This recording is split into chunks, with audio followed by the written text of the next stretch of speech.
Soit la Galoc qui va essayer de prendre un excellent départ à l'extérieur. Hoche qui est au premier échelon.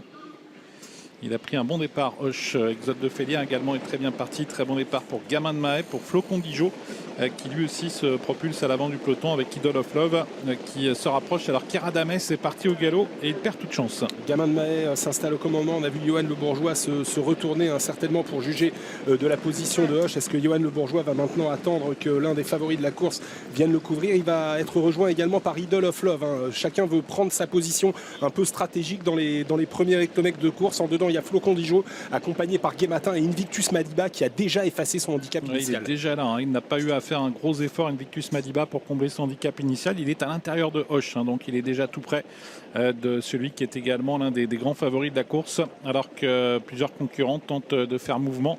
À l'extérieur, on se rapproche avec Falco des Rochers. Ouais, Falco des Rochers qui effectivement est en train de contourner certains des chevaux qui partaient devant lui, à l'image de Hoche qui réagit immédiatement avec François Lagadoc.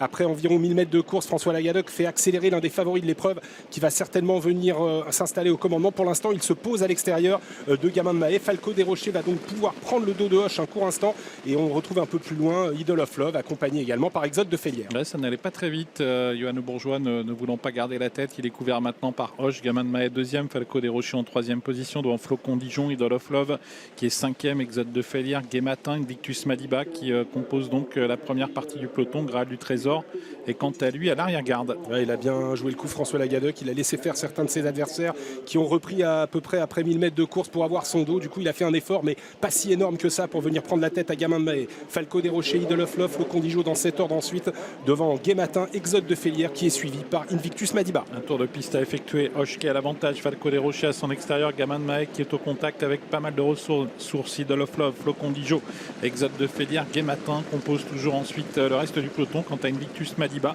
il patiente toujours, c'est la Casaque Rouge et Franck Nivard est en train de lui déboucher les oreilles. Et on prend la direction du dernier kilomètre. À l'instant même, le poteau des 1000 derniers mètres avec toujours Hoche en tête, accompagné par Falco des Rochers, Gamin de Mahé qui a une très bonne course, Idol of Love qui est bien placé, l'outsider Flocon du Dijon est pour l'instant cinquième devant Exode de Félière, Guématin et Invictus Madiba qui est toujours à mi-peloton. Il y a pas mal de rythme. Invictus Madiba est un peu actionné par Franck Nivard, le favori qui pour l'instant n'a pas encore tout à fait entamé son effort alors que le tournant final est en vue et que Hoche semble contrôler la course avec à son extérieur toujours Falco des Rochers. Ouais, pas facile pour le représentant d'Axel Lenoir qui est à l'extérieur de Hoche depuis un tour en troisième position.